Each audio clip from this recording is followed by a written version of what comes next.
Kita berdoa, kasih karunia bagi kamu sekalian dan damai sejahtera dari Bapa di sorga dan dari anaknya Yesus Kristus Tuhan kita. Amin. Firman Tuhan yang menyapa kita di pagi hari ini dari surat Rasul Paulus ke jemaat Kolose dalam Kolose pasal 3 ayat 16. Demikian firman Tuhan. Hendaklah perkataan Kristus diam dengan segala kekayaannya di antara kamu, sehingga kamu dengan segala hikmat mengajar dan menegur seorang akan yang lain, dan sambil menyanyikan mazmur dan puji-pujian dan nyanyian rohani, kamu mengucap syukur kepada Allah di dalam hatimu. Demikian firman Tuhan.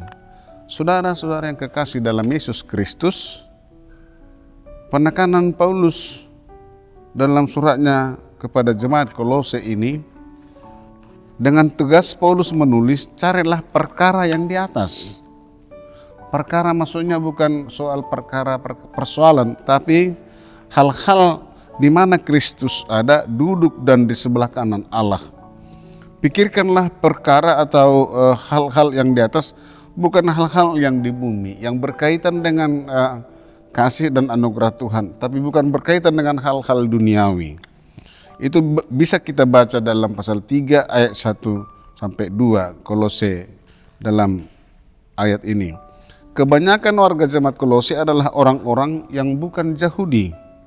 Dan sepertinya ada di antara warga jemaat yang telah dipengaruhi oleh ajaran dan praktik dari sebuah agama asing yang sangat berbeda dan bahkan mungkin menyesatkan dalam ayat 16 sampai 23. Mereka diajar untuk menaati Tuhan dengan sempurna, meninggalkan nafsu manusiawi dan menyembah malaikat dan kekuatan roh. Alasan kuat Rasul Paulus, Kristus ada bersama Allah Bapa di surga dan memerintah seluruh kuasa di alam semesta.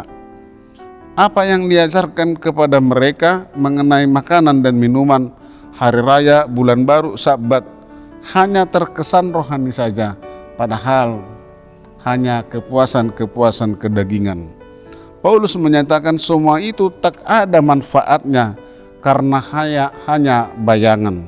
Sedangkan yang sungguh-sungguh nyata adalah Kristus sendiri yang hadir sebagai manusia.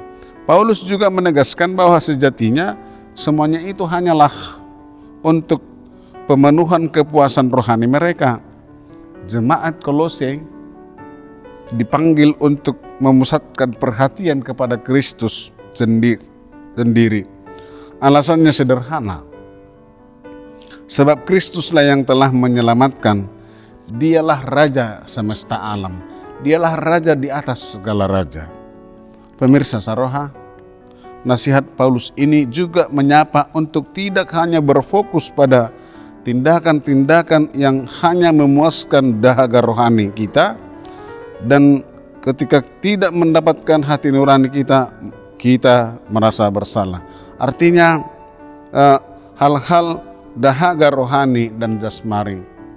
Bagaimana hal-hal dahaga rohani itu menjadi siraman bagi dahaga jasmani, menjadi menggarami proses kehidupan jasmani kita. Oleh karena itu, dan ketika kita mendapatkan hati nurani kita merasa bersalah, dan sesungguhnya hal ini bisa membawa kita jatuh ke dalam jurang kesombongan rohani. Artinya pemenuhan akan dahaga rohani, kebutuhan rohani lebih menonjol dari yang jasmani. Kita jatuh ke dalam kesombongan rohani. Kita merasa lebih baik daripada orang Kristen yang lain. Karena itu, sekali lagi, nasihat Paulus ini juga berlaku bagi kita. Carilah perkara yang di atas. Carilah setiap persoalan yang ada hubungannya soal kebutuhan rohani, tetapi juga menguatkan kebutuhan jasmani. Tuhan Yesus memberkati. Amin. Terima kasih Tuhan atas firman-Mu.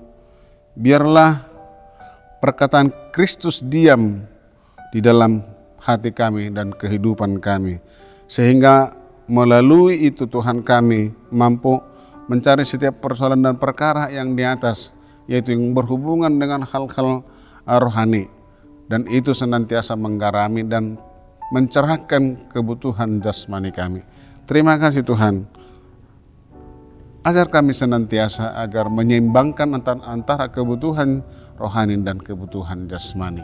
Agar kami Tuhan mampu berjalan di tengah-tengah dunia ini yang penuh dengan pergumulan dan tantangan.